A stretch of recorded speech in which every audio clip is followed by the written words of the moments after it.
Salut à tous la team, on se retrouve pour une nouvelle vidéo, consacrée au milieu de terrain du Paris Saint-Germain.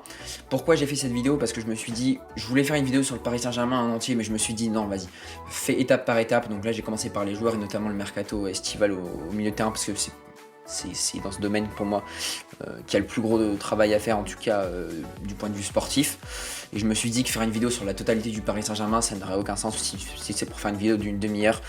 Je préfère scinder cette grosse vidéo en plusieurs petites pour que ça soit vraiment bien plus clair et concis que faire une grosse vidéo et que personne ne suive. Donc voilà, on se retrouve pour une nouvelle vidéo, installe-toi confortablement, c'est parti.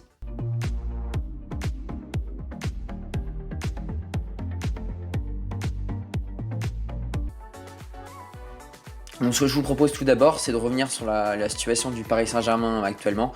Donc c'est vrai que la situation du Paris Saint-Germain, elle est pas top, hein. On a vu des défaites face à l'OL notamment, l'OL qui est vraiment en crise par exemple, ou vraiment des victoires plus que poussives si ce n'est des défaites. Donc ce que je vous propose, c'est de revenir en arrière, un petit peu dans le passé, avec le mercato estival donc de l'été dernier. On a eu finalement pas mal de mouvements avec beaucoup de prêts, un départ, en tout cas au milieu de terrain, je parle pas de l'équipe entière, avec du coup le départ de d'Idrissa Gueye à Everton pour une dizaine de millions d'euros, et 4 arrivées au milieu de terrain, donc Vitinha pour 42 millions en provenance de Porto, Carlos Soler pour je crois 18 millions si je dis pas de bêtises, ouais voilà c'est ça, depuis Valence pardon. On a eu également Renato Sanchez du LOSC, alors ça, mystère du siècle pour moi, je pense parce que c'est Campos qui le connaissait bien, c'est pour ça qu'il l'a pris, mais voilà, tout le temps blessé, c'est compliqué. Et puis le dernier, c'est Fabian Ruiz qui est venu tout droit du Napoli, qui faisait une excellente saison à Naples, qui est recruté pour 23 millions d'euros. Donc voilà, pour les prêts, oui au passage je les ai oubliés d'ailleurs, donc on a Paredes qui a été à la Juventus, qui est sous contrat encore avec le PSG jusqu'en 2024, Edouard Michu j'ai quand même décidé de le mettre, mais bon sans grande conviction, lui sous contrat jusqu'en 2025 avec le Paris Saint-Germain, mais ça se passe plutôt bien du côté de Sunderland, pas sûr qu'il revienne au PSG. Tout comme d'ailleurs Xavi Simons qui vit sa meilleure vie du côté du PSV.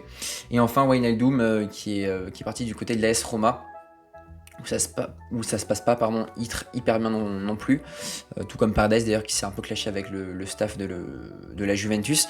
Donc voilà, donc non seulement il y a les milieux de terrain actuels qui ont été recrutés qui ne donnent pas satisfaction, donc je parle évidemment de Renato Sanchez qui est vraiment tout le temps blessé, Carlos Soler qui franchement est long de lui-même depuis sa venue au Paris Saint-Germain. Déjà que c'était pas un excellent joueur je trouvais, enfin j'ai pas compris pourquoi le PSG s'intéressait à ce joueur, mais voilà, donc là ça se confirme encore plus. C'est vrai que c'est un bon joueur, c'est un numéro 10 qui a une bonne frappe, je trouve qu'il est d'une lenteur sur le terrain, enfin il y a zéro technique, très peu en tout cas, donc c'est vraiment pas mon style de joueur préféré. Pareil, Vitinha, j'en attendais beaucoup. Bon, c'est vrai que c'est un jeune joueur, il a, je sais plus, 22 ou 23 ans. Mais voilà, jeune joueur, il fait souvent des passes vers l'arrière. Je trouve qu'il a du mal à faire progresser le jeu, même s'il a marqué là face à Lens ce week-end. Je trouve que c'est quand même compliqué. Donc tout ça, quand même, les 4 joueurs ont été recrutés pour 96 millions d'euros quand même. Donc 42 millions d'euros pour Vitinha, je trouve que c'est quand même énorme. Et on va voir un truc sur le milieu du Paris Saint-Germain. C'est un milieu qui est vraiment petit de taille. On va pas se mentir, il y a pas vraiment un joueur qui est très grand, hormis Fabian Ruiz. Et encore, il est pas bon. Ouais, c'est vraiment, il est pas bon dans le domaine aérien. C'est vraiment quelque chose pour moi qui pose problème. Verratti, lui, c'est pareil, il est trop blessé. Donc voilà, je pense que il y a un gros changement qui s'impose au Paris Saint-Germain, et donc du coup c'est ce que j'ai décidé d'étudier. Et donc c'est vrai qu'il y a un grand manque de taille, et je pense que c'est également important de marquer la fin d'un cycle cet été. Je pense que tout ce qui est Marquinhos, Kimpembe, Verratti, Neymar, qui est-ce que j'oublie? Non, bah voilà, c'est déjà pas mal. Ces 4 là, je pense qu'ils formaient vraiment l'ossature du PSG depuis un bon bout de temps. Mais voilà, je pense qu'entre Neymar qui n'est plus que l'ombre de lui-même avec les blessures notamment à la cheville, Marquinhos qui a vraiment plus de mal cette année, Kimpembe qui va revenir d'une grosse blessure, ça va être assez compliqué, plus Verratti qui a toujours été blessé, puis enfin, je sais pas, l'hygiène de vie elle est pas bonne et tout. J'ai vraiment envie de revoir un nouveau cycle se créer. Donc voilà, pour moi, je dirais au revoir à ces 4 joueurs-là. Dites-moi les supporters parisiens si vous êtes d'accord avec ça. Mais bon, voilà, je pense que c'est un peu radical, mais je pense que il faut passer par là, et il faudra faire un grand ménage également avec les directions, mais voilà, c'est pas le sujet de la vidéo. Mais je pense que c'est important de repartir vraiment sur de bonnes bases avec des joueurs expérimentés que je vais vous proposer dans un instant. Mais voilà, également bien gérer les retours de prêt. Que faire de Paredes, Wijnaldum, Michut si jamais il revient. Voilà, tous ces joueurs, ça va être vraiment des points d'interrogation. Moi, honnêtement, je me suis pas trop posé la question, mais voilà, faire attention à que faire de Paredes. Moi, pour moi, comme il est en fin de contrat en 2024, j'essaierai de le vendre peu importe le prix pour ne pas le voir partir libre. Autant tirer un peu d'argent, quoi, tout simplement. Pareil, Wijnaldum, fin de contrat en 2024, autant tirer un peu d'argent. C'est vraiment un mystère, lui, là, au PSG. J'ai pas trop compris. Il faisait une bonne saison avec Liverpool, enfin des bonnes saisons même, mais c'est vrai que là, il n'est plus content de lui-même au Paris Saint-Germain. Donc voilà, tout ça, c'est très problématique. Et donc, du coup, quel départ au Paris Saint-Germain. Donc voilà, donc je pense que c'est à peu près tout. C'est 400 joueurs voilà, au milieu de terrain, mais surtout recruter des joueurs avec de la taille et surtout avoir une profondeur de banc assez conséquente, parce que là on a très bien vu que face au Bayern ça n'allait pas. On avait vraiment pas de profondeur de banc quand tu mets Warren Zaïre-Emery qui vient tout juste de fêter ses 18 ans, je crois, où il avait encore 17 ans à l'époque. Enfin bref, tu vois que c'est pas possible avec un banc du Bayern Munich qui est bien plus étoffé. Tu vois encore que c'est juste pas suffisant. Donc voilà, donc moi ce que je vous propose, c'est vraiment de recruter des joueurs expérimentés, ou en tout cas qui apportent vraiment une plus-value à l'effectif, même si je sais qu'économiquement au Paris Saint-Germain, avec tout ce qui est fair play financier, c'est pas facile. Mais voilà, j'essaye en tout cas de recruter les meilleurs joueurs possibles. Mais voilà, donc ce que je vous propose, c'est donc tout de suite qu'on passe du coup aux différentes recrues, donc que ce soit en 8 ou en 6. Parce que je précise que je me base sur un 4-3-3 pour la suite de la vidéo. Donc voilà, donc comme je viens de vous le dire, donc on se base en 4-3-3. Donc pour moi, je mise sur un 4-3-3 pardon, point de basse. Je vous propose 3 joueurs. Donc un joueur qui peut jouer à la fois 6 ou 8, ça dépend comment on l'utilise. Un 6 qui joue à Arsenal, et enfin, je ne vais pas trop vous spoiler. Et enfin, du coup, un 8 qui joue un peu plus haut. Donc voilà, donc le premier c'est Pierre-Emile Højbjerg. Un joueur assez expérimenté pour moi. Je pense que voilà, niveau rapport qualité-prix, je pense que ça peut être également pas mal. Il a 27 ans, il estime à 45 millions d'euros sur Transfermarkt. Et enfin, il est à 2 ans de la fin de son contrat cet été. Enfin, il sera à 2 ans de la fin de son contrat cet été. Donc voilà, je pense que c'est vraiment le joueur qu'il faut au Paris Saint-Germain, dans le sens où il va jouer 8. Et c'est un guerrier, quoi, tant physiquement que mentalement. Il mesure 1m85, il est bon dans les duels aériens. Bon, il est un peu irrégulier, c'est l'un de ses défauts, mais voilà, il est très, très polyvalent. Je pense que tu peux le faire jouer 6, même si c'est pas son vrai poste. Il a une technique correcte pour un 8, pas incroyable, mais voilà, je pense qu'il a l'expérience également des grands clubs européens, donc, comme par exemple Tottenham en première ligue. Il est quand même passé par le Bayern à 19 ans, donc voilà, je pense quand même que c'est loin d'être un peintre. 27 ans, donc il a encore de belles années devant lui, à 2 ans de la fin de son contrat. Je pense que c'est vraiment pas mal. Il a une bonne frappe également, ce qui manque cruellement au Paris Saint-Germain. Alors Fabien Ruiz là, certes, mais voilà, je pense que c'est pas suffisant pour être titulaire. Fabien Ruiz, moi je le mettrais plutôt en sortie de banc. Je pense que ça peut être vraiment un bon super sub en tout cas.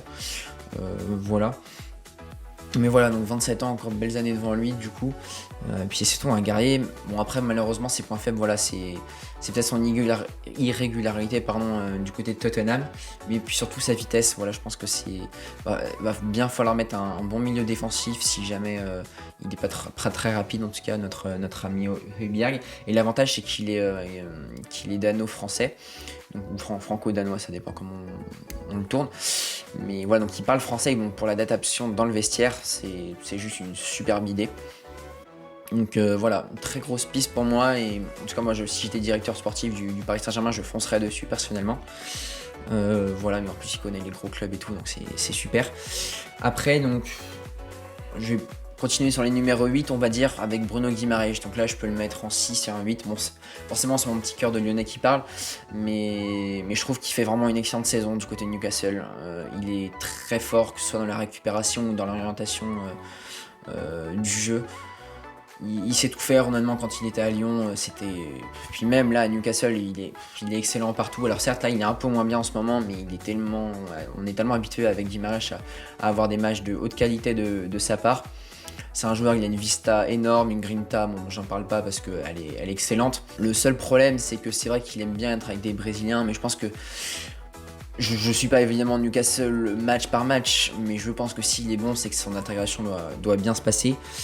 Mais voilà, c'est une valeur sûre de la première ligue. Il connaît un peu la Ligue des Champions, pas assez par rapport à Højbjerg, donc il y a un peu moins d'expérience là-dessus.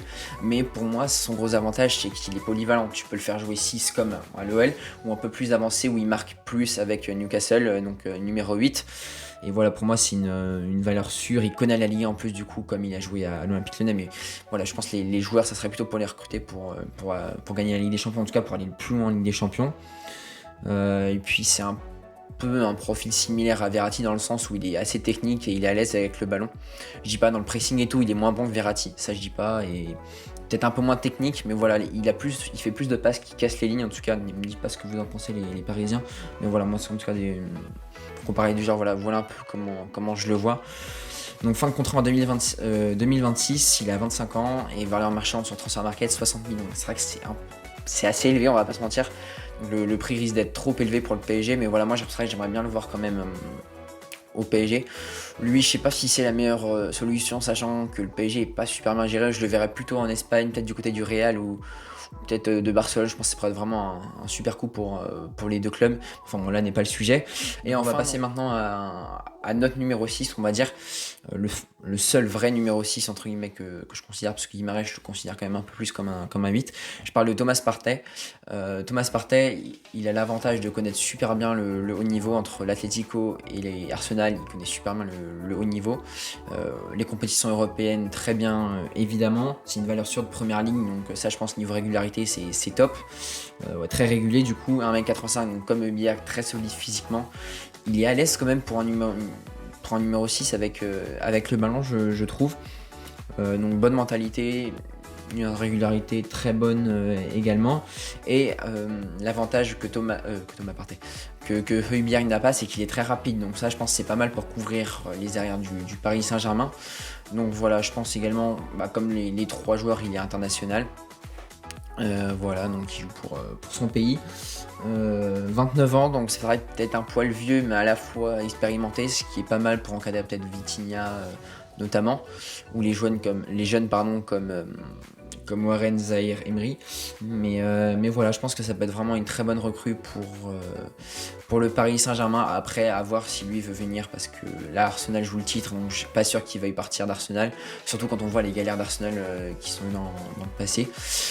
Je pense que il voudrait rester normalement à Arsenal, mais bon, qui ne tente à rien à rien. Et voilà, en tout cas, c'est les trois joueurs que j'aimerais bien voir au PSG. Donc je dis pas que les trois arriveront, et je veux pas voir les trois arriver parce que économiquement, c'est pas possible du côté du Paris Saint-Germain. Mais voilà, je pense que si au moins tu recrutes l'un des trois joueurs, tu peux avoir un semblant de bon jeu en tout cas.